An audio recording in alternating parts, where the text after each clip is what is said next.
Questão sobre processo de habilitação, e ela diz o seguinte: sobre o não pagamento do seguro obrigatório para proteção de vítimas de acidentes de trânsito, pode-se afirmar que o veículo não será licenciado. Realmente, se você não pagar o SPVAT, se você está estranhando escrito aqui SPVAT, gente, é porque o nome disso até pouco tempo era DPVAT.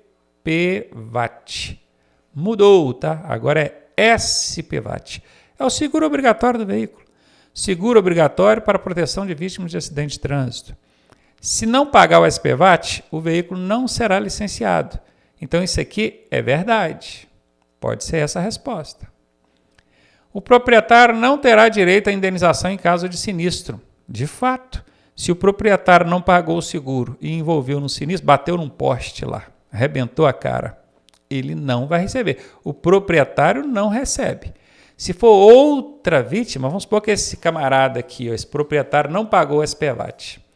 E aí ele bateu no muro de uma casa, quebrou, arrebentou a cara todinha, e o muro caiu em cima de uma pessoa lá dentro, machucou essa pessoa. Essa pessoa lá dentro vai receber o seguro DPVAT. Professor, mas como assim? O proprietário não pagou? Tudo bem, mas a vítima que estava lá dentro tem nada a ver com isso. Ele próprio, o proprietário, não vai receber porque ele tem a ver com isso, ele não pagou, né? Agora, a vítima que está lá dentro do muro lá não tem nada a ver com isso. Ela vai receber, o seguro vai pagar ela, tá bom? Então, o proprietário não terá direito à indenização. Isso é verdade. Vamos colocar o Vzinho que é verdade, verdade. Eu estou procurando, pode-se afirmar que, então tem duas respostas? Tem duas respostas, tem que ser todas aqui, ó. Opa! Todas as respostas acima. Quando aparece esse todas aqui, meu amigo, é 80% de chance dessa ser a resposta. 80%. Mas vamos ler a letra C aqui, ó. O proprietário responderá judicialmente pelas indenizações pagas às vítimas de sinistros causados por seus veículos. Se ele não pagou o seguro, a seguradora foi obrigada a indenizar aquela pessoa que estava lá atrás do muro, no exemplo que eu dei, o proprietário do veículo pode saber que a seguradora vai acionar a justiça depois para cobrar dele essa despesa de indenização aí, tá? Então, isso aqui também é verdade. A, B e C são verdade, todas são verdade. Letra D de dado a resposta. Processo de habilitação. É um veículo de tração animal destinado ao transporte de passageiros. Bom, transporte animal nós temos dois tipos. A carroça, que é para transporte de carga, e a charrete, que é para transporte de passageiros. Não existe veículo misto de tração animal. E aqui todas estão corretas? Não. Eu sei que eu ensino para vocês um macete que diz que quando aparece todas nas alternativas aqui, é que é 80% de chance dessa ser a resposta. Mas 80% não é 100%. Então, hora ou outra, o macete não vai funcionar. Isso é normal, tá? A resposta aqui é charrete, tá, gente? Tração animal que transporta passageiros, é a charrete. B de bola. Direção defensiva é o tema dessa questão.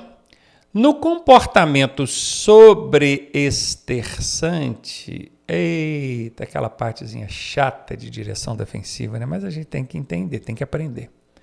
O peso do veículo, que na verdade deveria ser massa e não peso, né? Mas o Detran colocou aqui peso, vamos entender como a massa do veículo, o peso do veículo. É transferido por quê? Gente, só para fins de exemplo, para você entender rapidamente. Se você está na garupa de uma motocicleta e o motociclista freia, o que acontece com você?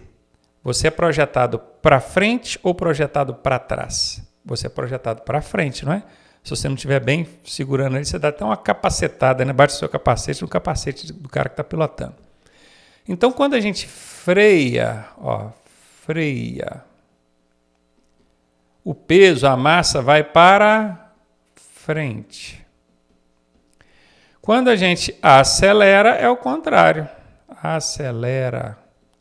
O peso, a massa vai para trás. Isso tem nome, tá? Isso tem nome. Sobreexterçamento é quando o peso vai para frente. Então, vamos lá. peso vai para frente. Cadê? Parte superior, traseira, dianteira do veículo. Achei a resposta. Beleza? E quando o peso vai para trás, que é isso aqui, aí chama-se subesterçamento. Sub, peso atrás. Sobre, peso na frente, na dianteira. Então, parte superior seria no teto. No centro do veículo, não, porque o peso não fica concentrado no centro. Ou ele vai para trás ou ele vai para frente. Ele vai para trás quando você acelera. Isso chama subesterçamento. Quando você freia, ele vai para frente. Isso chama-se sobreesterçamento. E é exatamente o que a questão está pedindo aqui para você. Chato? É. Precisa saber isso para dirigir? Pior que precisa. Aqui nós estamos tratando da teoria, por enquanto isso não faz muito sentido para você. Mas depois, na prática, o seu instrutor vai te mostrar como é que isso funciona, tá? Então, sobreesterçante é quando você freia e o peso vai para a dianteira, para frente do veículo. E aí, tá gostando da aula? Eu sou o professor Ronaldo Cardoso e tenho o caminho das pedras para você chegar à sua aprovação da forma mais suave possível. Se você fizer exatamente o que eu te pedi, eu garanto que você passa. Clique aqui no primeiro link da descrição e vem ser aprovado com a gente. Questão sobre direção defensiva. Ao perceber falhas na sua atenção, você não está ali, não estou bem hoje não. O condutor defensivo deve agir da seguinte forma. Beber bastante água. Ok, mas será que isso vai resolver aqui por questão de falha de atenção? E continuar viagem. Se você insistir em continuar dirigindo, percebendo que você não está bem fisicamente ou emocionalmente, você vai arrumar confusão para você, né? Está chamando ali situação de risco para envolver acidente. Continuar essa viagem aqui, não, tá? Parar o veículo, ok. Descansar, ok. Bom, aqui está tudo lindo. Certamente vai ser essa a resposta. Aumentar a velocidade, não, né, gente? Se você não está bem ali emocionalmente, fisicamente, você vai aumentar a velocidade? Não. Para chegar o mais rápido possível ao destino e acabar logo com aquela fadiga? Não. Está fora. Tomar um café forte, ok, mas será que vai resolver aqui na questão da atenção? E seguir viagem. Aí é o mesmo caso da alternativa A, né? Eu vou continuar a viagem. Não. Se você não está bem, física ou emocionalmente, não prossiga com a viagem. Vamos de letra B, porque aqui deu ok e ok. Primeiros socorros. Ao socorrer uma vítima de sinistro de trânsito, entenda sinistro como acidente, tá? Qual das providências abaixo é incorreta? Perceba que a questão está querendo a incorreta. Em primeiro lugar, ficar junto às vítimas para acalmá-las e depois sinalizar o local. Gente, está errado isso aqui. Pensa, tem ali uma motocicleta e um automóvel, colidiram. Puf! Gente, o motociclista caído no asfalto, o pessoal dentro do automóvel está lá meio que grogue, com a pancada, a moto toda arrebentada, o carro todo arrebentado, no meio do asfalto. Ao invés de sinalizar o local para evitar que outras pessoas se envolvam ali naquela situação de sinistro, você vai ficar junto às vítimas para acalmá-las. Está errado. A primeira providência que você deve adotar, depois de cuidar da sua própria segurança, que é estacionando seu veículo local seguro, né, é sinalizar o local. Nem chamar o resgate você chama antes de sinalizar o local. Primeiro você sinaliza. Pronto, agora que está bem sinalizado, não corre o risco mais ninguém envolver nessa situação aqui, aí eu vou acionar o resgate. Então isso aqui é falsa, é incorreta. Vou deixar marcado aqui. Se o motor de um dos veículos estiver funcionando, desligá-lo. Bacana, desligá-lo. Tem que desligar sim o motor, porque se houver ali derramamento de combustível, alguma coisa, uma fagulha, qualquer coisa, pode causar ali um incêndio. Então aqui é verdadeira, como eu estou procurando a incorreta, eu já eliminei ela. Acionar o freio de estacionamento, que é o freio de mão, né? Freio de estacionamento é o freio de mão, tá? Dos veículos envolvidos, ok, está correta, já vou eliminá-la também, porque eu quero a incorreta. Ligar o pisca-alerta do seu veículo e dos envolvidos. Se os veículos envolvidos ele estiver funcionando o pisca-alerta, pode ligar também, problema não. Liga o pisca-alerta lá que funciona mesmo com o motor desligado, tá? Ligou para o pisca-alerta, tudo ok, está certa, eu vou eliminar ela porque eu quero a incorreta. Realmente, a resposta dessa questão é letra A. Infrações e penalidades. É considerada infração de natureza leve, média, grave ou gravíssima, que vai encaixar aqui dentro, hein? O uso do farol de xenônio, que o pessoal chama de xenon, né? Em desacordo com as normas estabelecidas pelo CONTRAN.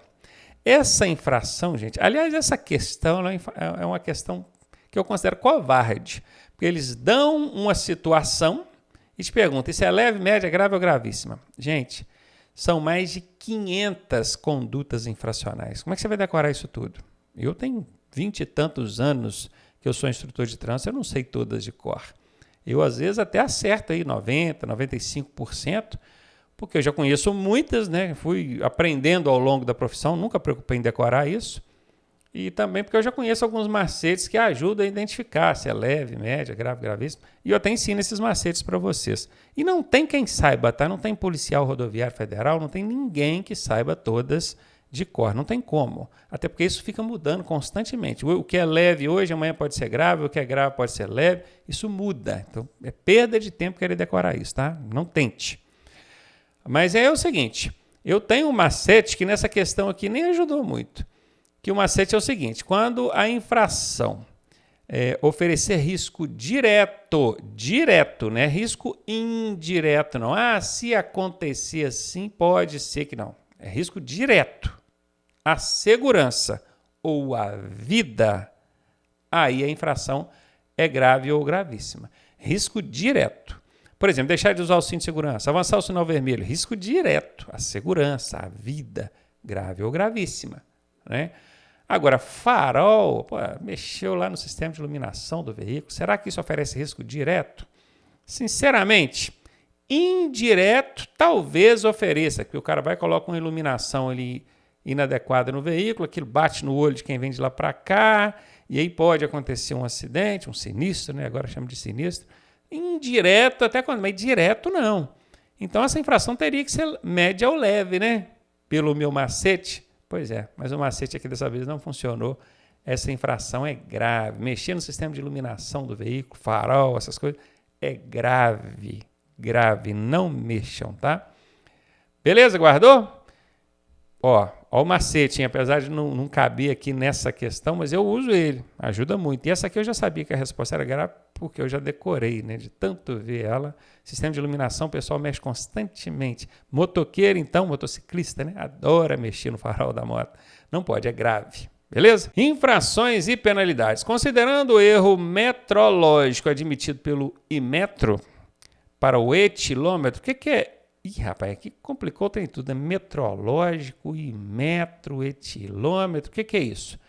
Erro metrológico é porque ele está relacionado a um dispositivo que mede alguma coisa. O radar é um dispositivo eletrônico metrológico.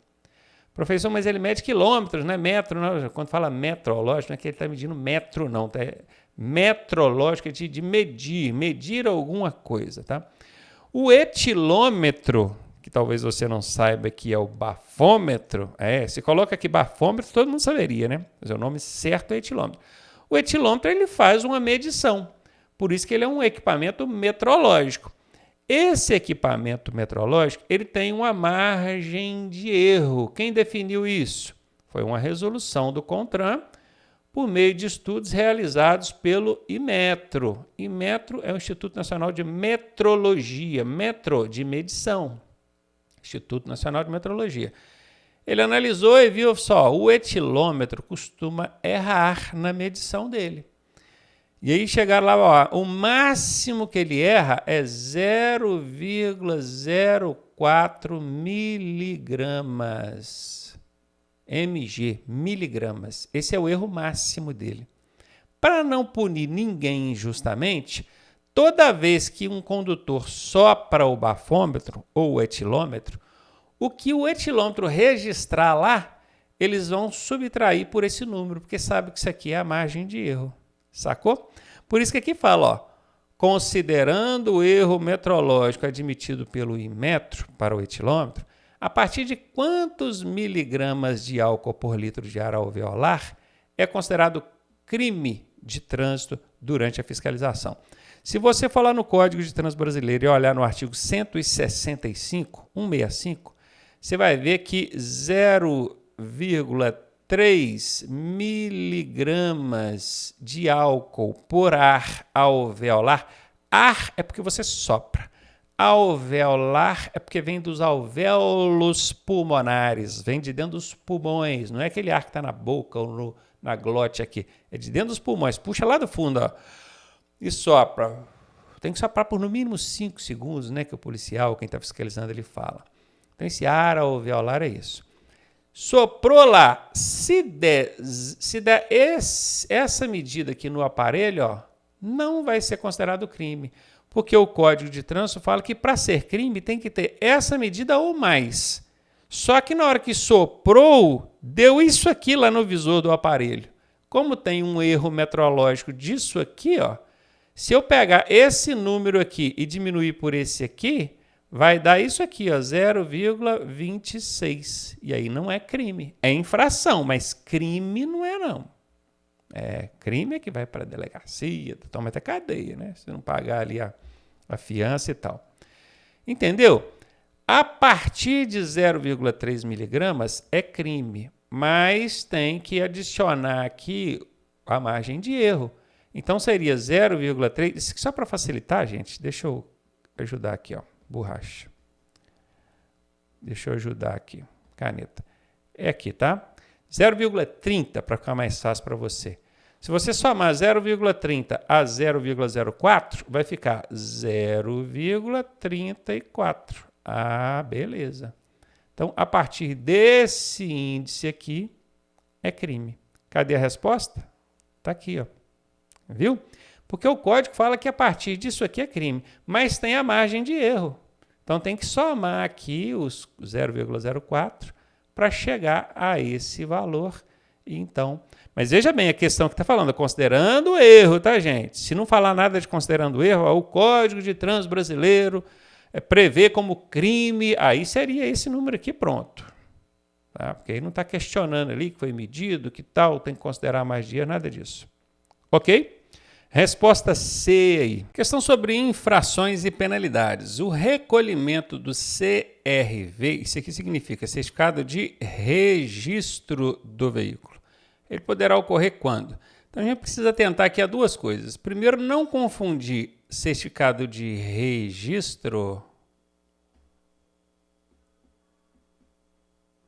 com CRLV, que é o certificado de registro e licenciamento. O que tem a letra L é de licenciamento. É um documento anual que é emitido para o seu veículo poder circular. Quando você está com IPVA, multas, tudo um dia pagos ali direitinho. Isso aqui é um documento. Isso aqui é outro. CRV, certificado de registro. CRLV é certificado de licenciamento. Hoje em dia, esses dois documentos compõem um só, que é o CRLV-E. É um documento só. Mas o Código de Trânsito Brasileiro ainda faz menção aos dois, CRV e CRLV. Então, cai nas provas do Detran desse jeito. O certificado de registro é aquele antigo recibo, aquele que a gente preenchia atrás quando a gente ia vender ou comprar um veículo, não é? E aqui está dizendo, ó, recolhimento. Quando é que vai recolher esse documento? São dois casos, basicamente, em que acontece o recolhimento do certificado de registro do veículo.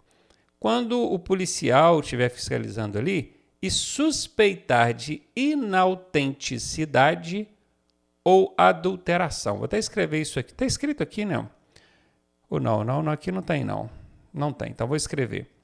Inautenticidade. Professor, que palavra difícil, ó. Autenticidade vem de autêntico, de verdadeiro. Quando tem esse in antes, é que é não verdadeiro. Então, se o policial suspeitou que esse documento não é verdadeiro, não é autêntico, ele vai recolher para fazer uma perícia, ok? Ou então, quando ele suspeitar que o documento é verdadeiro, mas foi adulterado. Houve adulteração ou suspeita de inautenticidade, ele recolhe, tá? Nesses dois casos aí. E tem também esse outro caso aqui, ó, que é quando o veículo é alienado e não for transferida a propriedade em 30 dias junto ao órgão de trânsito. Veículo alienado é quando você pega dinheiro emprestado com a instituição financeira para poder comprar o veículo. A instituição financeira lança uma restrição no sistema de gravame do veículo. Tem um sistema que chama gravame. Isso aparece lá para o Detran. Só, esse veículo sofreu uma alienação e o proprietário precisa de fazer constar essa alienação no registro aí do veículo em no máximo 30 dias. Se isso não acontecer, se o camarada não fizer a alienação constar lá no sistema do Detran, no gravame, duas coisas podem acontecer com você. Primeiro, o seu documento pode ser recolhido. Inclusive, é a resposta aqui. E segundo, o licenciamento anual, esse que tem a letra L aqui, ó, não é emitido e você, consequentemente, não pode circular com o veículo. Quando você é pego circulando, você vai tomar uma multa gravíssima, o seu veículo vai ser guinchado e o policial vai recolher o CRV, se você estiver portando ele, obviamente, por conta da não constatação, não constar essa alienação lá no sistema de gravame. Eu sei que quando começa a juntar esse monte de letrinhas assim, CRV, CRLV, mistura a cabeça. Então, volte à questão para você ouvir novamente com calma, entender que CRV é o registro, CRLV é o licenciamento. E o CRV, o registro, ele pode ser recolhido em dois casos, quando houver suspeita de inautenticidade ou adulteração, ou no caso do veículo alienado que não for transferida a propriedade em 30 dias. Está aqui a resposta, letra D de dado. Infrações e penalidades. Após a devida constatação de condução do veículo sob o efeito de álcool, será lavrado o auto de infração e adotadas as providências de... Veja bem, polícia parou o camarada, constatou, devida constatação, verificou, né, que ele está sob efeito de álcool. Só para o bafômetro aí, deu álcool. Aí vai lavrar. Lavrar é preencher, tá? O auto de infração. É aquilo que vocês chamam de multa, mas na verdade ainda não é a multa. É o AIT, auto de infração de trânsito. O policial lavra aquilo ali. E depois ele adota algumas providências ainda. Porque não basta ele lavrar o auto de infração de trânsito, te entregar e deixar você ir embora dirigindo. Ele tem que fazer mais alguma coisa. O que é que ele faz? Ele adota medidas judiciais? Não. Quem faz isso aqui é o juiz ou oficial de justiça, a mando do juiz. Né? Então, não é. Medidas paliativas. Esse termo paliativos, ele está relacionado a medidas provisórias. Não tinha como agir exatamente conforme a lei manda, então tomou medidas ajustadas ali. A famosa gambiarra, vamos dizer assim. Paliativo, vamos relacionar com gambiarra. Não é. O policial não vai fazer isso, né? Nem existe isso aqui, esse termo paliativo, na legislação de trânsito. Ele vai adotar medidas administrativas previstas no Código de Trânsito Brasileiro? Ah, bacana. Medidas administrativas, que são aquelas que começam com as letras R ou T. Por exemplo, ele vai aplicar a retenção do veículo. O veículo fica aqui, é retido, até o bebum arranjar alguém habilitado e são para poder retirar o veículo. Então, tem que aplicar ali algumas providências, que são essas medidas administrativas. Então, é muito comum esse tipo de questão em prova, porque o policial, ele procede ali com o que vai resultar na multa, né? Por enquanto é só o auto de infração, mas é a multa, a penalidade. Mas em muitos casos, na maioria dos casos, ele precisa aplicar também medidas administrativas. Por exemplo, pegou você sem óculos e lá na sua CNH consta que você é obrigado a usar óculos. Ele vai proceder aqui com o auto de infração, que vai resultar na multa, e ele precisa de aplicar alguma medida administrativa para não deixar você sair dali dirigindo sem óculos, né? Senão a infração vai persistir, o risco vai persistir, aí não vai adiantar nada. Então se liga nisso aí. Sempre tem a multa mais medida administrativa. Eu disse sempre, mas não é sempre não, tá? Em 90% dos casos vai ter aí a medida administrativa quando necessário, porque em alguns casos não tem necessidade de aplicar nenhuma medida administrativa. Na abordagem ele já consegue fazer o que o Código de Trânsito prevê e não carece de medida administrativa. Professor, e você ensina que quando tem esse todas aí, ó, é 80% de chance dessa ser a resposta. Eu acabei marcando ela e errei. Pois é, 80% não é 100%. É um macetaço, ajuda em 8 de cada 10 questões que você aplica, mas em 2 acaba não dando certo. E aí não dá para contar sempre com macete, não, tem que aprender a matéria. Então a resposta aí, letra B de bola. Direção defensiva. Diante de uma condição de lusco-fusco, eita, que é isso, rapaz? Lusco-fusco? Calma, já vou explicar. É recomendável que o condutor faça alguma coisa. Mantenha acesa a luz interna do veículo, acenda os faróis, acione sempre o pisca-alerta ou ligue o limpador de para-brisas. Antes de explicar o que é lusco-fusco, vamos eliminar essa letra C, porque ela tem uma casca de banana. A palavra sempre é uma casca de banana. Eu ensino isso nos macetes dos nossos treinamentos. E eu digo que quando tem casca de banana na alternativa, é 90% de chance dessa alternativa ser falsa. E nesse caso ela é falsa, tá? Já eliminei. Se eu tivesse que chutar aqui, ó, mesmo sem saber o que é lusco-fusco, essa aqui eu já não ia marcar ela. Nessa aqui eu não errava. Eu já ia chutar entre 3 só. Beleza? O lusco-fusco, também chamado de crepúsculo. Ah, agora ajudou. Agora você entendeu o que é, né? Não, né? Pois é. Então o Detran adora essas coisas. Daí coloca lá lusco-fusco, crepúsculo, para arrebentar com você. Vamos falar uma linguagem popular. Lusco-fusco, crepúsculo, é aquela transição do dia para a noite, é o cair da noite. Né? Está ali próximo das 18 horas, 6 da tarde, né? Começa a escurecer e aí você já não tem mais aquela claridade do dia, fica com a visão ali meio mais ou menos, não está enxergando tão bem. Nesse caso, o que você precisa fazer é isso aqui, ó, acender os faróis. Lembrando que esse lusco-fusco também pode ser o oposto, que é a transição da noite para o dia. Só que nesse caso você não vai nem acender os faróis, vai manter aceso, né? Porque ainda está de noite. 5 da manhã, 5h30, está para clarear ali, mantém os faróis acesos. Até clarear totalmente. Clareou totalmente, você pode desligar os faróis, a menos que você esteja dirigindo em rodovia de pista simples, porque aí você tem que manter o farol ligado o tempo todo, independentemente de qualquer condição. Letra B de bola foi para conta.